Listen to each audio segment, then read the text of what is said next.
I saw myself die last night. At least I think it was me. We were just looking for thrills. Me, Tyler, Jenna, and Luis exploring the old Ridgeway Hospital before demolition.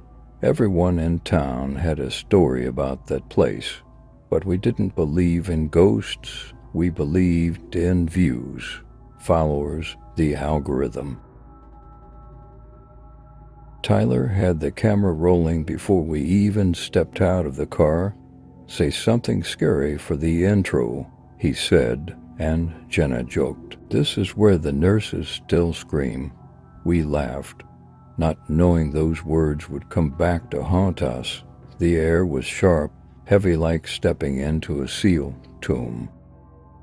The entrance was chained, but a side window was busted open. Luis boosted Jenna up. Then we followed, one by one.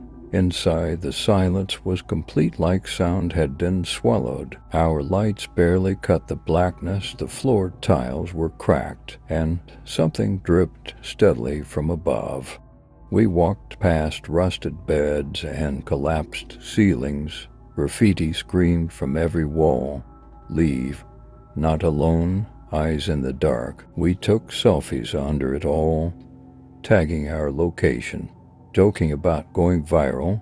It was Tyler who first noticed the stairwell that shouldn't have been there. "No way this leads anywhere," he said. Yet down we went. The steps moaned with every footfall. There was no breeze, but I shivered like I was standing in ice. It felt wrong, like the walls watched us. And that's when I noticed something I can't explain.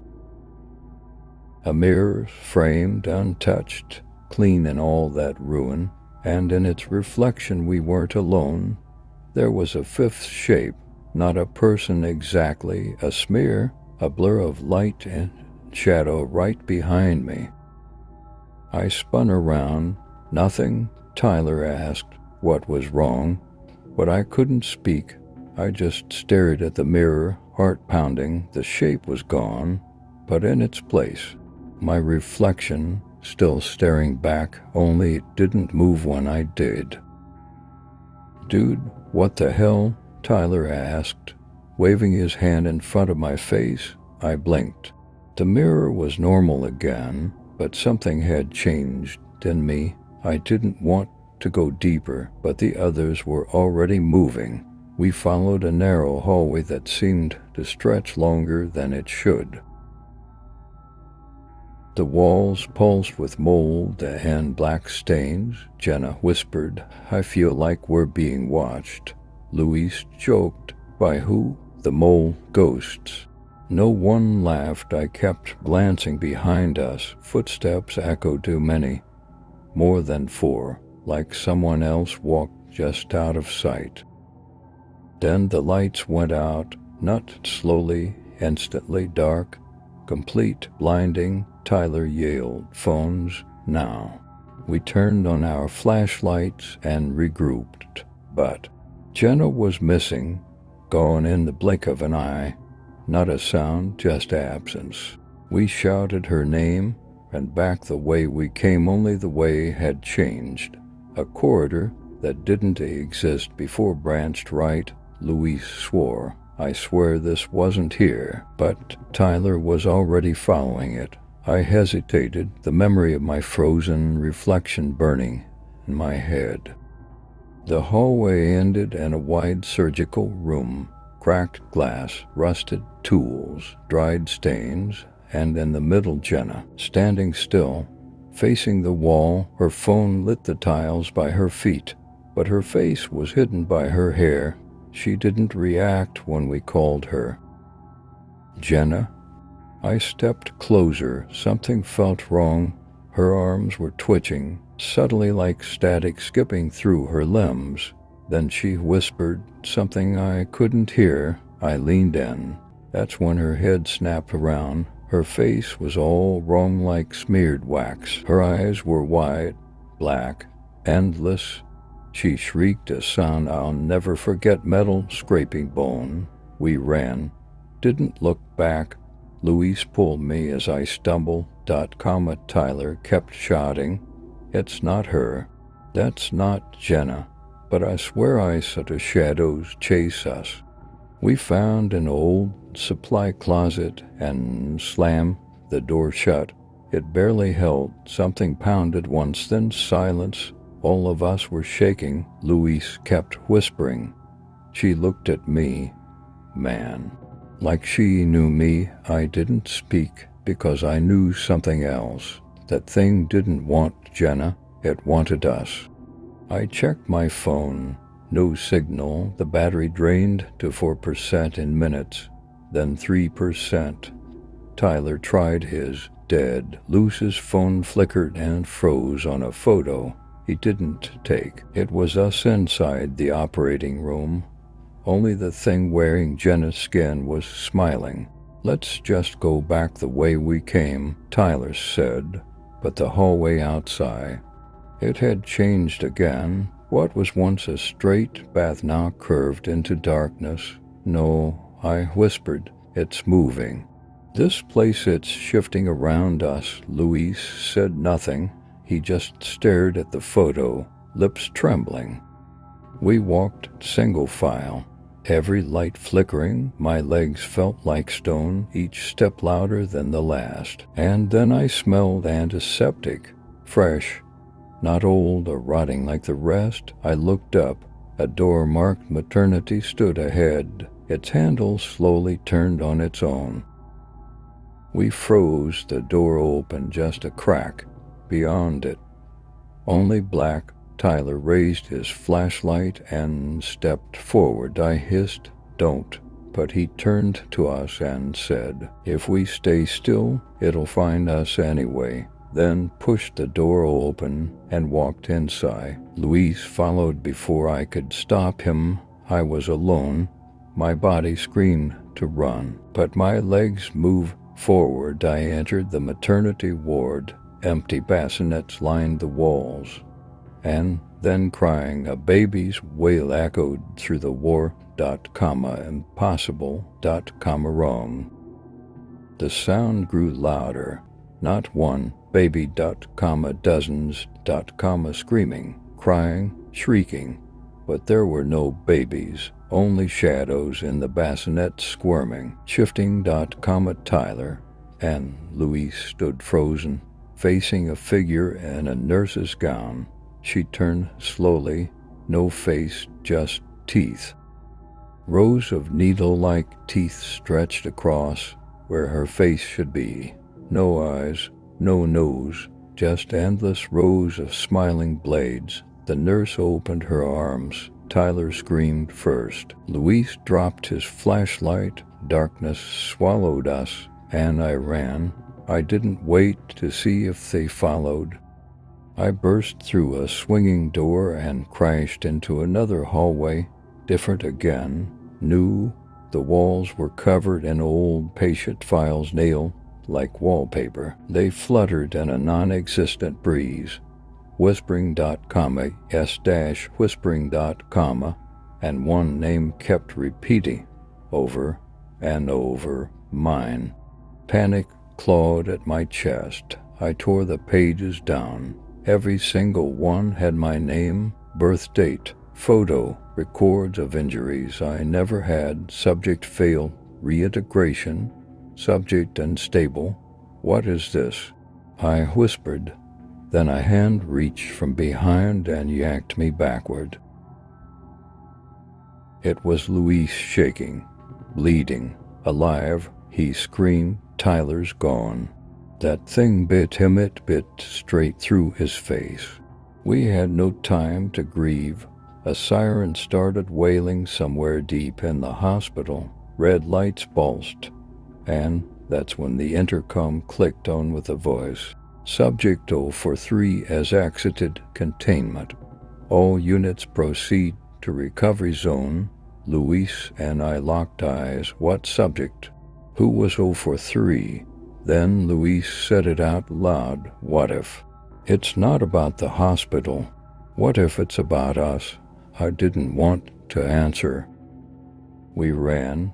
No plan, just instinct. past the mirror again, but this time it was broken, and in the shards I saw the thing that wore my face again. It grinned, then it moved inside the glass. I reached to touch the biggest piece. It was warm, breathing.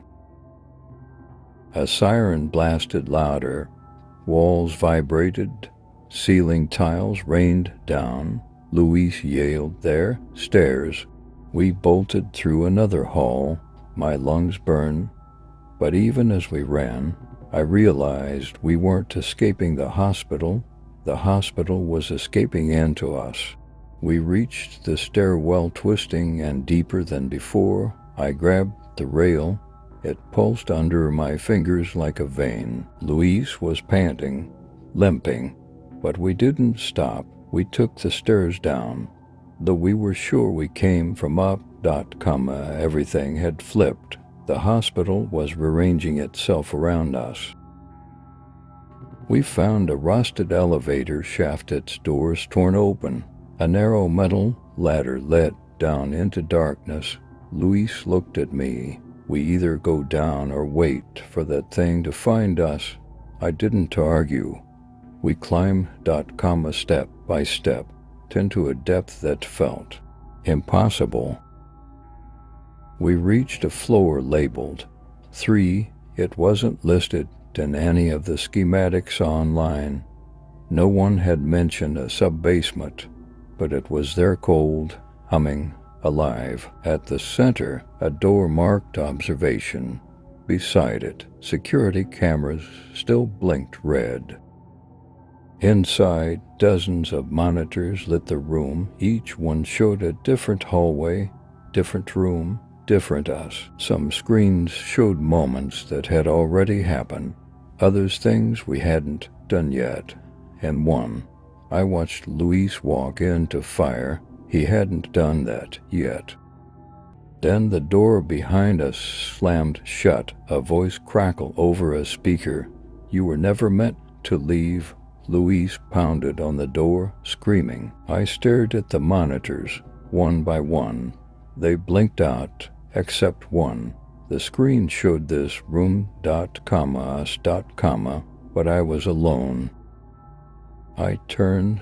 Luis was gone. No sound, no trace. Only his jacket lay crumpled on the floor. I ran to the door, pulled at the handle, locked. Then something whispered directly behind my ear, "You should have stayed." Broken. I didn't turn around.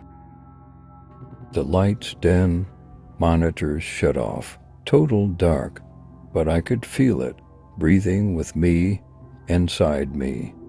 My own heartbeat was wrong, echoed by something else, something not mine. I shut my eyes and whispered, "I'm not real, am I?" And the darkness answered, "No." I woke up in the lobby. Daylight poured through broken windows. Dust floated peacefully. The building looked abandoned, again silent, dead. No sirens, no screams, no Luis, no Jenna. But my phone was in my hand, and it was recording. The timer read 9 hours. I had no memory of filming anything. I played it back, just static at first, then my own voice, whispering words I didn't understand, overlapping, echoing, Then I saw my face, staring into the lens, but my mouth wasn't moving.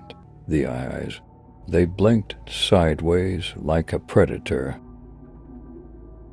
I deleted the video, or tried to. The screen glitched, the file reappeared again and again, each time with a new thumbnail, a frame I never film.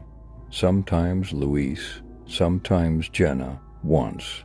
It was my parents, asleep, in their home. How? I ran, left the hospital behind, never looked back, but I still hear it, the static. It leaks into dreams, and sometimes, when the lights flicker, I catch a glimpse of her, the nurse with the teeth, watching, waiting, just outside the mirror's edge. I tried burning my phone. It melted, hissed, cracked, but the next morning, it was on my nightstand, fully charged, same file, same recording. I threw it into a lake. Didn't matter, it always comes back, like it knows I watched, like it wants me to again. I see Tyler in reflections now, mouth moving, but I never hear the words. Luis appears in flashes of static on TV as I pass in stores. Jenna's laughter plays. When I turn off the lights, they didn't die, they were absorbed. And me, I think I was left behind for a reason.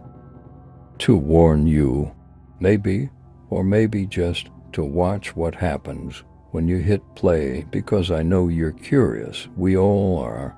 That's how it starts, with a whisper, a door you didn't mean to open, a video you should never have seen, and now you've heard it too, haven't you? If you enjoyed this story, drop a comment below and let me know what you'd like to see in the next video. Creepy hospital tales, haunted forests, or something even darker. Your ideas keep this channel alive, so don't hold back. Subscribe for more nightmare fuel.